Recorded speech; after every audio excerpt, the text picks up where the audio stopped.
Hello besties, only Grandma Kimmy here, or Kimmy, whatever you want to call me. Hope you besties are all well. I'm sorry if there's so much awkward light on this picture of Beauty, my colour rose, but no matter how I positioned the chair, it just did not want to give me the right light. It was either too dark, too bright, half in, half out. So in the end, I just gave up, and I'm sorry if the lighting's not very good. First and foremost, look at her, my colour rose. One sock in hand, which she has obviously retrieved from one foot, and her other hand busily trying to get the other one off. Now I'm sure you ladies have all experienced this before with slippers, shoes, socks, where little people are concerned. And after a while, the 10th time of putting them back on, you'll kind of go, leave them off then. Because that's just how you get fed up with it. She's got a smile on her face of, ha, beat you mum, and I don't care, let her get on with it.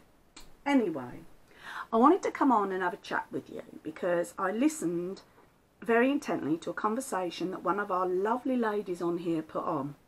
I haven't had a chance to ask if I could mention her name, so I'm afraid I won't. But I will mention it in a later one if she gives me permission to do so. This is not my conversation at the start, it's hers. She discussed about how at the moment social media, Twitter, Facebook, YouTube, many of the social things always are about everybody being happy and dandy and jolly and life's going well. Well, that can and is, they have noticed, affecting people that suffer with mental health.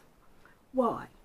Because obviously you realise that some mental health issues, they have difficulty understanding why. So, as in, when they see all of us on here smiling and happy and jolly and all being totally, yeah, my life's 100% fantastic, it can upset them because they can't understand why their lives are so rubbish and ours are great. But what they don't understand is a lot of us use these places as our happy place. So please, whoever's watching this, please don't think that if you suffer, that some of us aren't suffering too. That's not put down to you, that's just letting you know we know where you're coming from. So I wanted to come on today and have a chat with you about missing my old mum. Today's the 9th of May as I make this, and it would have been my mum's birthday. Now my mum's been gone a long time. I was 27 when my mum died, excuse me, and I am now 58. But each year comes round, and on this particular day, her birthday, I really feel the pinch. I suddenly feel like a kid again, wanting to know how my mummy is, what she's doing, where she is, and why she left me. Now, some people would say, well, you were hardly a kid at 27, but my mum had me quite late in life. So I had 27 years of her and felt really cheated, because my brother and sisters are about 13, 16, 18 years older than me, and they had all that extra time with her, and I felt cheated out of that. Now I'm older, I understand. Yes, I was angry with her, but I miss her like anything. Every day, I suppose, something will happen that will make me think of her. Maybe that's an over-exaggeration, not every day, but you know what I mean. I'll see a flower or smell something or touch something and I'll think, Mum would have loved that, or Mum would have said that's no good, or whatever. Sorry about my throat, peeps. I've got a little bit of a problem at the minute. So anyway, last night when I got into bed, and it was after 12 o'clock, I said to my husband, oh, today is my mum's birthday. Happy birthday, Mum. I was as right as rain. Woke up this morning, actually in the full day of the 9th of May, and felt like absolute hell. Tearful, my eyes kept welling up, and I started thinking about her and how we were together and what she really meant to me. When we were young, I did not have a good relationship with her, my mum. My fault, not hers. She was the adult, I was the child, and I need to come to terms with that. Now I realise, after having 4 children of my own, what my mum was on. But at the time, as a young girl and then a teenager, I didn't. She was a good mum. She was hard-working. She was giving and kind, not over demonstrative. She wasn't one of these mums that said, come and sit on my lap and cuddled me and loved me all the time. But she showed me she loved me in other things. This is something we've discussed before. I used to get in a lot of trouble, I know that, and she was pretty patient with me, but there were times, because in them days, if you were naughty, you got a clump upside the head or on the bum. That was the way it was then, and it pulled you up short and you tried not to do it again. But for me, I just moved on to something else more, you know. But anyway, I can remember getting in real bad trouble with her, and we had a large lawn. We lived right out in the country.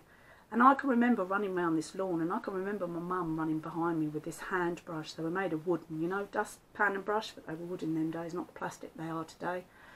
And my mum was chasing me. Now, my mum was having a laugh because she knew that if she wanted to, she only had to stop and I was going to run into her. So she'd have got me. I'd got to come home, she'd have got me. So basically, it was just her way of saying, you can run as much as you like, but I'm going to get you in the end. You know, she wasn't an evil woman, she wasn't a spiteful woman, but I think she was trying to teach me this is how it is. You can't run away from your errors forever, and you can't. And it wasn't until I was later, much later in life, that I realised she was right. You can't run away from the things you've done wrong. You've got to stand up and face them. And once you've faced them, the fear, the panic, whatever, you hope it will get easier. And that's what she taught me. I can't say it's always helped me in life because I still panic, I still fear, but she was right, and I know that now at my age. Obviously, the big C took my mum. When I say the big C, you know I mean cancer. She was 66, which nowadays is no age. But 20 odd years ago, I guess it was. It wasn't as well helped as it is today. There wasn't so much funding for it then as there is today, and there still isn't enough funding for it really for what we need it for, but there you go, that's a totally another issue. As I say, my mum, she was about 5'4", dark hair, blue eyes. She was a large lady.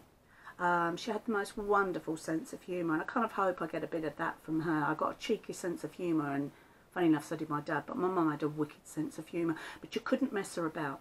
She couldn't read and write very well. She could basically write a few things, but you couldn't cheat her out of a sixpence. You know, she'd look and she knew if you had cheated her or not.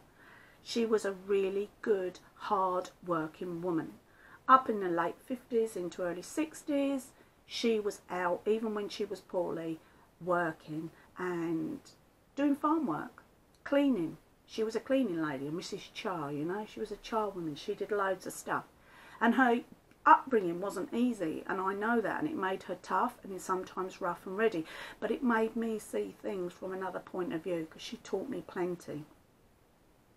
I sometimes wish she was here to help me now to understand what's going on in the world. I wish she was here to tell me not to worry, that things will be okay and that I'll be safe, and just to give me a hug. Obviously she'd be a much older lady now, but maybe, just maybe, she would still been alive and she could have hugged me and said things will be okay. So basically what I guess I'm saying is I really miss my mum. If you've got a mum out there, stepmum, someone that's like a mum, just give her an extra love for me and tell her she's worth it. Because believe it or not, no matter how big you get, no matter how old you get, how intelligent, how knowing, how clever, how whatever, your mum generally is right. Maybe not all the things she says, but she's had a little bit more life than you, and she's picked up a little bit more knowledge along the way. So think about what they say, think about some of the things they've said to you, and even though sometimes you think, well, that wasn't nice, think on it, because you might work out that it wasn't as bad as you actually think. So I'm going to say goodbye, besties, because I'm running out of time, but I love you, and try and give someone you love a hug today. Love you. Bye. Bye for me, and bye from Calla Rose.